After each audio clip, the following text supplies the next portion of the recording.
Hi hello నమస్తే welcome to our channel. This is Amala. అందరికీ Christmas శుభాకాంక్షలు. ప్రస్తుతం మనతో మాట్లాడడానికి సీనియర్ జర్నలిస్ట్ దాము బాలాజీ గారు ఉన్నారు. Hi sir. ABP C voter అనే సర్వే ఒకటి లోక్సభ సర్వేగా ప్రస్తుతం మనకి చెప్తున్నారు. దాన్ని ఎలా లెక్కించబోతున్నారు, దాని గురించి మీరేమైనా చెప్తారా సార్? తెలంగాణలో లోక్సభలో ఏ పార్టీకి మెజార్టీ రావచ్చు, ఏ పార్టీ బలం ఎంత ఉంది అన్న దాని మీద లేటెస్ట్గా ఒక సర్వే వచ్చింది. బహుశా తెలంగాణలో లోక్సభ ఎన్నికలకు సంబంధించిన మొదటి సర్వేగా దీన్ని చెప్పుకోవచ్చు. ఏబిపి సి ఓటర్ సర్వే ఇది యాక్చువల్గా అసెంబ్లీ ఎన్నికలకు సంబంధించి కూడా ఈ సంస్థ సర్వే వచ్చింది. అప్పుడు కూడా కొంత దగ్గరగానే ఈ సంస్థ చెప్పగలిగింది. సో ఇప్పుడు ఈ సంస్థ ఏం చెప్పిందంటే, ఇప్పుడు మొత్తం 17 లోక్సభ స్థానాలు ఉన్నాయి ఇక్కడ తెలంగాణలో. అందులో కాంగ్రెస్కు చాలా మెజార్టీ వచ్చే అవకాశం ఉంది. 9 నుంచి 11 స్థానాలని కాంగ్రెస్ కైవసం చేసుకుంటుంది. ఇక బీఆర్ఎస్ 3 నుంచి 5కే పరిమితం అవ్వచ్చు. ఇక బీజేపీ అయితే పెద్దగా ఏం మెరుగుపడలేదు, 1 నుంచి 3 మాత్రమే వస్తాయి బీజేపీకి అనేది ఈ సంస్థ తేల్చింది. ముఖ్యంగా కాంగ్రెస్ దాదాపు 38% ఓట్లతో చాలా స్ట్రాంగ్గా ఉంటుంది అనేది చెబుతున్నారు. మామూలుగా కూడా జనరల్గా కూడా ట్రెండ్ చూస్తున్నప్పుడు మనకు అర్థమయ్యేది ఏంటంటే, కాంగ్రెస్ పరిపాలనలోకి వచ్చిన తర్వాత బీఆర్ఎస్ మీద ఇంకా నెగటివిటీ పెరిగింది తప్ప తగ్గలేదు.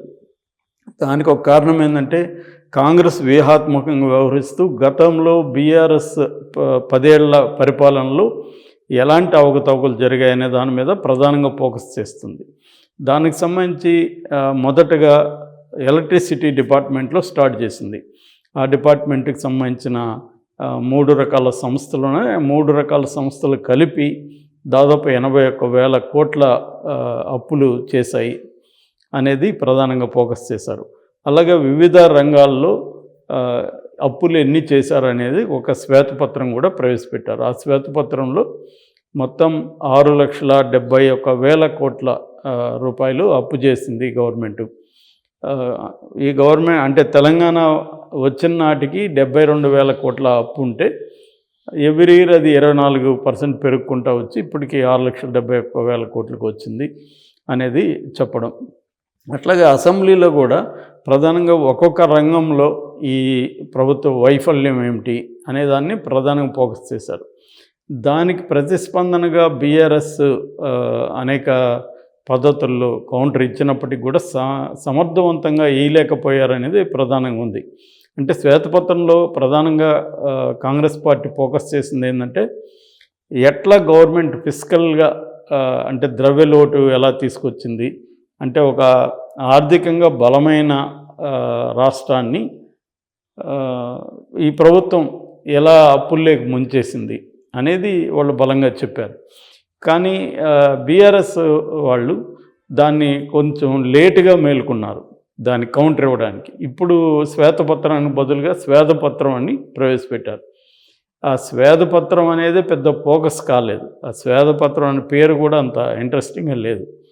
అంటే ఏదో చెమటోడ్చి మేము పనిచేసామని చెప్పుకున్నట్టు ఉంది తప్ప, యాక్చువల్గా ఏంటంటే ఆర్థికంగా బలంగా తయారు చేశాము. అప్పులు అనేవి ప్రతి రాష్ట్రానికి కామన్. ఒక రాష్ట్రం అభివృద్ధి చెందాలంటే ఖచ్చితంగా అప్పులు కూడా అవసరం. అప్పులు ఆస్తులు రెండింటిని చూడాలి. ఎకనామీ బాగుందా లేదా అనేది ఇంపార్టెంట్. ఎకనామీ బాగాలేదని మీరు కూడా చెప్పలేదు. కాబట్టి ఎకనామీ బాగుంది.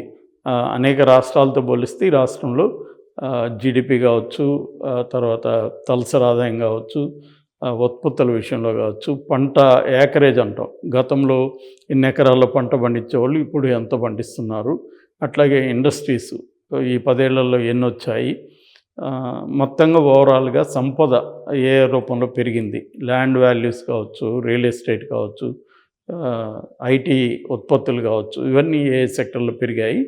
సో అట్లాగే అప్పులు ప్రతి రాష్ట్రం తెస్తుంది. ఆ అప్పులను దేనికి వినియోగిస్తున్నాం అనేది కూడా ఇంపార్టెంట్.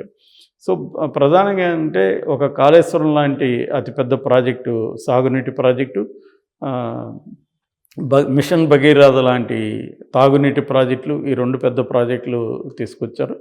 అట్లాగే ఎలక్ట్రిసిటీ ఒకప్పుడు తెలంగాణ వస్తే మీరు చీకట్లో మగ్గాల్సి ఉంటుందని కిరణ్ కుమార్ రెడ్డి లాంటి సీఎంలు చెప్పినప్పుడు నిజంగా కూడా పరిస్థితి అదే. ఎందుకంటే ఉత్పత్తిలో ప్రధానంగా విద్యుత్ ఉత్పత్తి అంతా కూడా ఆంధ్రప్రదేశ్లో ఉండేది, తెలంగాణలో ఉండేది కాదు అప్పటికి. అందుకని విద్యుత్ ఉత్పత్తి లేదు కాబట్టి ఈ రాష్ట్రం చీకట్లో మగ్గుతుందనే కాంటెక్స్ట్లోనే కిరణ్ కుమార్ రెడ్డి కూడా చెప్పాడు. సో దాన్ని వీళ్ళు మార్చి ఉత్పత్తి చేయడం, కొనుక్కోవడం, దీనివల్ల మిగులు విద్యుత్తు ఉన్న రాష్ట్రంగా మార్చగలిగాము అనేది కూడా వాళ్ళు చెప్తున్నారు. సో ఇవన్నీ వాళ్ళు సకాలంలో చెప్పలేకపోయారు. అందువల్ల ఈ నెగటివ్ ఇదే బాగా జనంలోకి వెళ్ళిపోయింది.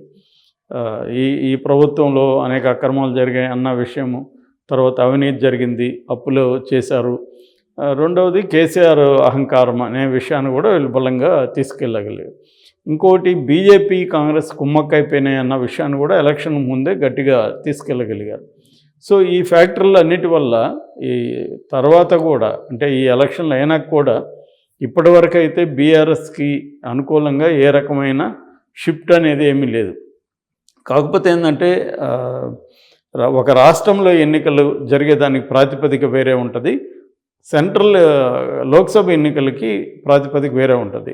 రాష్ట్రంలో జరిగేది ఎక్కువగా లోకల్ విషయాలను చూస్తారు. ఆ ముఖ్యమంత్రి ఎవరు, ప్రతిపక్ష నాయకుడు ఎవరు, ఇవి ప్రధానంగా జనం చూస్తారు. లోక్సభ ఎన్నికలకు వచ్చేసరికి నేషనల్ లెవెల్లో లీడర్షిప్ ఎవరు అనేది ప్రధానంగా చూస్తారు. ముఖ్యంగా మోడీ అండ్ రాహుల్ వీళ్ళిద్దరి మధ్యనే పోటీ ప్రధానంగా నెలకొంటుంది. ఆ రకంగా చూసుకున్నప్పుడు ఇక్కడ మోడీ ఫ్యాక్టర్ అనేది బలంగా లేదని చెప్పాలి మనం. ఎందుకంటే బీజేపీ బీఆర్ఎస్ కుమ్మక్క అయిపోయినాయి అనేది ప్రధానమైన ఇది వెళ్ళింది. సో రాహుల్ గాంధీ మీద ఓవరాల్గా కాంగ్రెస్ గవర్నమెంట్ మీద ఒక పాజిటివ్ వైబే ఉంది. అందుకని రేవంత్ రెడ్డి కూడా స్ట్రాటజిక్గా రాగానే పథకాల అమలు అనేది గట్టిగా చేస్తున్నాడు. ఎందుకంటే ఇక్కడ విన్నింగ్ ఫ్యాక్టర్స్లో ప్రధానమైన ఫ్యాక్టర్ 6 గ్యారంటీలు. అది అక్కడ కూడా కర్ణాటకలో సక్సెస్ అయ్యారు, దాన్నే ఇక్కడ కూడా అమలు చేస్తున్నారు. ఒకటి మహాలక్ష్మి పథకం, బస్సులు స్త్రీలకు ఫ్రీ, తర్వాత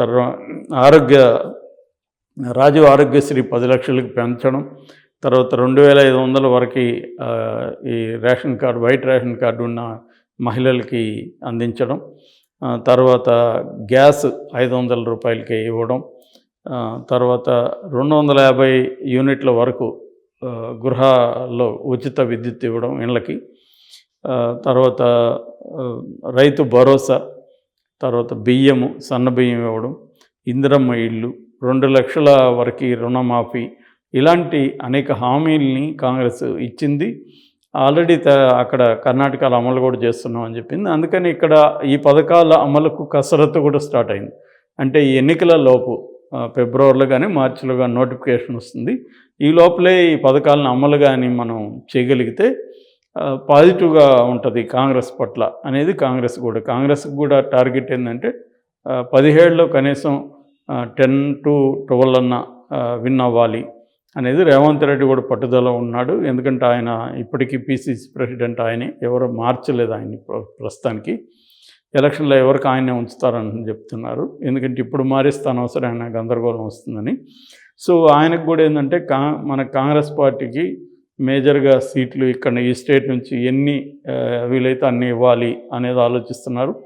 అందుకనే కానీ సీట్ల ఎంపికలు కూడా ఆచితూచి వ్యవహరిస్తున్నట్టుగా మనకు కనబడుతుంది. ఇప్పుడు ఈ సర్వే రావడంతో వాళ్ళలో ఇంకా ఉత్సాహం కూడా పెరిగింది. సర్వేలు కూడా మనకు అనుకూలంగా ఉన్నాయని. అటుపక్క బీఆర్ఎస్ స్తబ్దతలో ఉంది. బీఆర్ఎస్ నుంచి ఇంకా చాలామంది ఇటు జంప్ అవుతారు అంటున్నారు. కేసీఆర్ ఏమో సైలెంట్గా ఉండిపోయాడు, ఆయన హెల్త్ కూడా బాగాలేదు. సో కేసీఆర్ రంగంలోకి దిగితే కానీ కొంత సెట్ రైట్ అవ్వదు అనేది చెబుతున్నారు. ఆల్రెడీ కేటీఆర్ వాళ్ళు లోక్సభ ఎన్నికల మీద కూడా ఫోకస్ స్టార్ట్ చేశారు. కానీ వాతావరణం చూస్తే మాత్రం కాంగ్రెస్కి అనుకూలంగా ఉన్నట్టుగా మనకు కనబడుతుంది. Okay sir, thank you.